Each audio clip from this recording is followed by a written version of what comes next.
The annual love festival in Umuofia was a time of joy, when the village square burst into life with the beat of ojin gongs and the swirl of masquerades in vibrant masks, their raffia skirts rustling like dry leaves.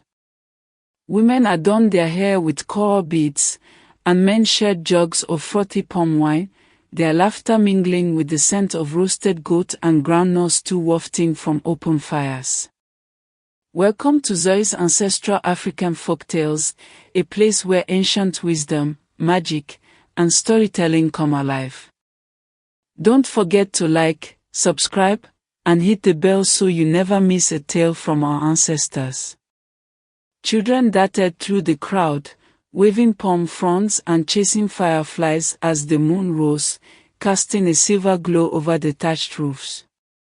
But in Neka's compound, far from the revelry, a darkness had taken root, one that would stain the festival with blood and sorrow. Kelechi, now a young man whose heart had turned cold as the harmattan wind, planned his most sinister act yet. He had grown cunning, his mind a tangled web of vengeance spun from years of unchecked love and perceived betrayal. That morning, as Neka rested in the living area, still weak from the market attack and the horror of the video sent to Obi, Kelechi prepared a meal of jollof rice, spiced with tomatoes and peppers, its aroma filling the house. But hidden in the grains was a little poison, bought from a shadowy herbalist in the black market who traded in secrets and death. The man had warned him, this will end a life slowly, painfully, and Kelechi had nodded, his eyes gleaming with purpose. Mama, you must eat to regain your strength, Kelechi said, placing the steaming plate before her on a low wooden table carved with images of tortoises and birds. Neka, her face pale and her body aching, managed a weak smile. Thank you, my son. You're so thoughtful. She took a spoonful, unaware of the danger lurking in the familiar flavors.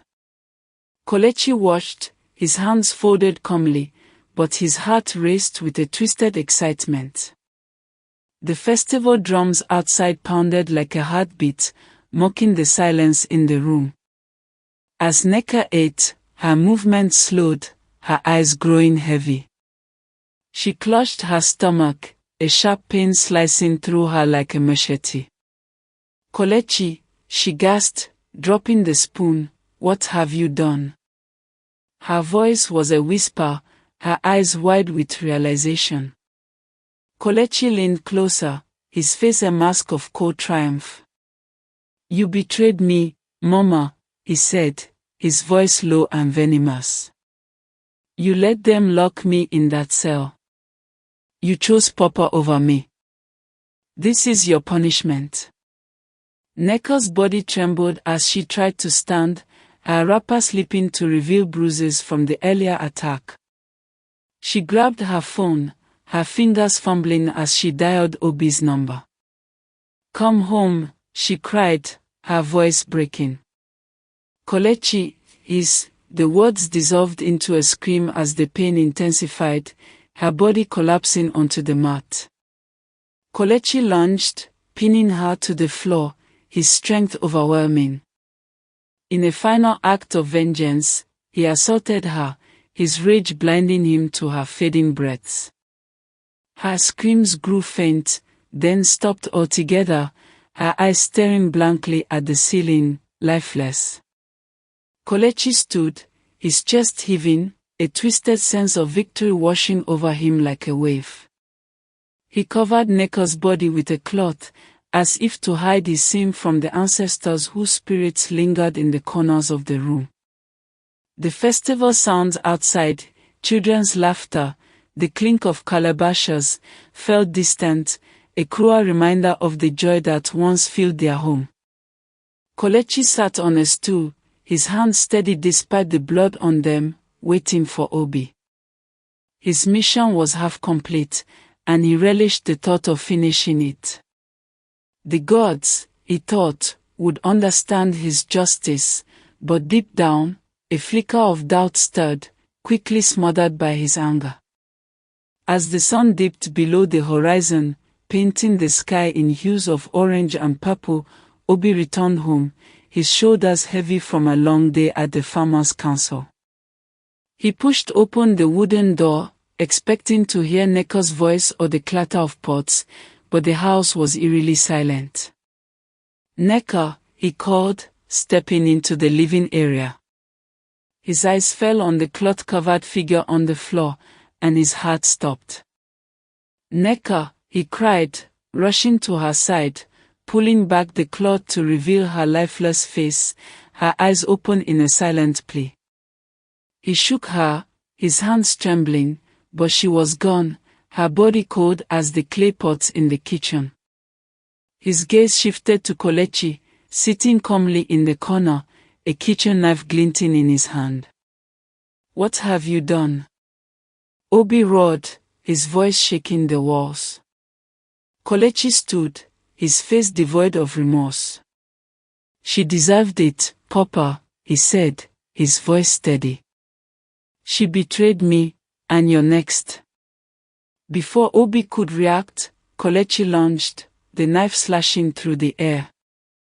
Obi, hardened by years of wrestling with the earth, fought back, grabbing Kelechi's wrist and twisting until the knife clattered to the floor. But Kelechi's rage was relentless. He seized a heavy pestle from the kitchen, used for pounding yam, and struck Obi's head with a sickening thud.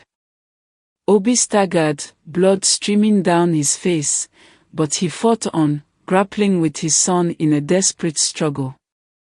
"Kelechi, stop," he gasped, but Kelechi's eyes were wild, his mind lost to the darkness he had nurtured. Another blow sent Obi to the ground, his body crumpling beside Neka's.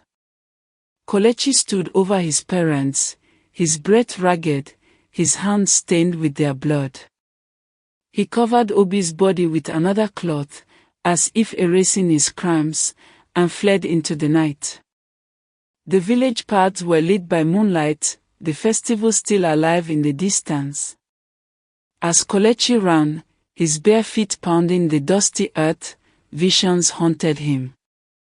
The spirits of his ancestors appeared, shadowy figures in flowing robes, their eyes glowing like embers. "You have defiled the land," they whispered in Igbo, their voices echoing like wind through the palm trees. "The blood of your parents cries out to Allah, the earth goddess. You cannot escape her judgment." Kelechi shook his head, running faster, but the spirits followed, their presence heavy as a storm cloud. He clutched his chest, his heart pounding with a mix of triumph and fear, unsure if he was fleeing his enemies or himself. He reached the edge of the village, where the forest met the road, and hid among the shadows of a baobab tree. His mind raced, replaying the years of closeness with Neka, the baths, the shared bed, the moments she called him her little shadow. He had loved her fiercely, but that love had twisted into something monstrous, a fire that consumed everything. The spirits' voices grew louder, chanting proverbs, "A child who bites the hand that feeds him will starve." Kelechi covered his ears, but the words seeped through, a warning he could not ignore. Dawn broke over Umuofia, the sky streaked with pink and gold, but the village awoke to chaos.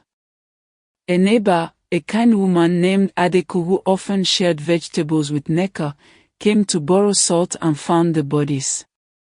Her screams pierced the morning, drawing villagers from their homes. Women wailed, their cries rising like a chorus of mourners at a funeral. Men gathered, their faces grim, as the news spread like wildfire through the dusty paths. The elders, led by the wise Chief Okoro, convened under the Udola tree in the village square, their staffs tapping the ground in rhythm with their heavy hearts. "This is what happens when love is left unchecked," Chief Okoro said, his voice carrying the weight of years. "Neka's blindness has brought death to her home. The gods are angry, and the land must be cleansed. The women's leader, Mama Ifioma, nodded, her beads clinking as she spoke. We warned her. We told her to draw lines, but she saw only her son's smile, not his darkness. The village organized a search for Kelechi, with young men forming vigilante groups, their machetes gleaming in the sunlight. They scoured the paths, the farms, and the forest, calling his name, but Kelechi had reached Matthew's gang, hiding in a rundown shack near the market. He boasted of his actions, expecting praise, his voice loud with false bravado. I've shown them, he said, pacing the dirt floor. They can't control me anymore. Matthew, leaning against the wall, his scar catching the dim light, eyed him warily. You've gone too far, Kelechi, he said, his voice low. Killing your parents. The police will hunt you, and the spirits won't rest. You've brought a curse on us all. The other gang members shifted uneasily, their earlier admiration turning to fear. Kelechi laughed, his voice cracking. You're weak, he spat. I did what I had to. They betrayed me. But the spirits' warnings grew louder, their voices now a chorus in his mind. As he argued with Matthew, the shack seemed to close in, the air thick with the scent of fear and smoke. Outside, the village search party drew closer, their torches flickering like stars in the twilight. Kelechi's bravado faltered, he felt the weight of his actions, the blood on his hands a stain no water could wash away. He fled the shack, running toward the market, hoping to disappear into the crowd. The Umuofia market was a bustling maze of stalls, with traders haggling over yams, fabrics, and smoked fish, their voices rising over the bleating of goats. Kelechi weaved through the crowd, his heart pounding, his clothes torn from his flight through the forest. The spirits followed, their whispers now a roar, you cannot outrun the justice of the gods. He glanced back, expecting to see their ghostly forms, but saw only the faces of traders, their eyes narrowing with suspicion. As he reached the main road, where lorries rumbled with loads of goods for the city, fate struck. A lorry, its driver distracted by a stray goat, swerved wildly, its tires screeching on the dirt. It hit Kelechi with a sickening thud, sending him sprawling onto the road, his body broken. Villagers gathered, some screaming, others weeping, as blood pooled beneath him. It's Neko's son, a woman cried, recognizing his face. Kelechi's eyes fluttered, his breath shallow, as the spirits' voices faded, their judgment complete. The driver leapt from the lorry, trembling, but the crowd was too shocked to blame him. The gods have spoken, an elder said, shaking his head. The village mourned, not just for Neka and Obi, but for Kelechi, a boy lost to a love that had no boundaries. The elders ordered a cleansing ritual, gathering at the village shrine with the dibia. They burned herbs, their smoke rising to appease Allah, and poured libations of palm wine to calm the ancestors. The air was heavy with sorrow, the festival forgotten, as Umuofia grappled with the tragedy that had unfolded in its heart. The bodies of Neka and Obi were prepared for burial, wrapped in white cloth and laid in wooden caskets carved with symbols of peace. The village women sang dirges, their voices carrying tales of love and loss, while the men dug graves under the shade of a mango tree. Kelechi's body, too, was buried, but in a separate corner, as if the land itself rejected him. The elders spoke of curses, of a family torn apart by a mother's blind devotion, and the village vowed to teach its children the lessons of this tragedy. Listen, dear parents, to this tale from the heart of Umuofia, a story woven into the fabric of our land like threads in a finely crafted Ankara cloth. Nneka's love for Kelechi was a river, deep and pure, but without banks to guide it, it overflowed, drowning all she held dear. As the Igbos say, too much love drowns the child, like a river that forgets its path. Her heart was full, but her eyes were blind, seeing only Kelechi's smiles, not the darkness growing within him. Obi and Mama Ngozi warned her, their voices like the wind before a storm, but Nneka refused to listen, believing a mother's love could do no harm. She bathed with her son, shared her bed, and answered his questions without caution, planting seeds that grew into a poison tree. Kelechi's love, unchecked, turned to obsession, then to vengeance, consuming his family in a fire of his own making. The gods watched, and the ancestors judged, their verdict swift and final.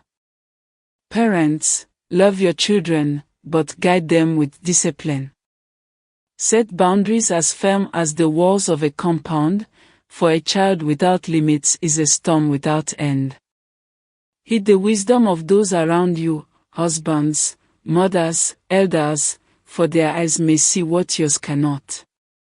As the proverb goes, a child who bites the hand that feeds him will starve. Nneka's blindness led to tragedy, her home now a tale told around village fires, a warning to all. Let this story be a lamp in the darkness, guiding you to balance love with wisdom. Teach your children the ways of the world, let them stand on their own, and honor the gods with humility. May your homes know peace, and may the ancestors guide your paths. Stay blessed, and let Umuofia's sorrow be your lesson. Thanks for watching Zoe's Ancestral African Folktales, where the wisdom of our ancestors lives on. If you enjoyed this story, drop a like, leave a comment with your favorite part, and share it with someone who loves great tales. And don't forget to subscribe so you never miss the next journey into African folklore.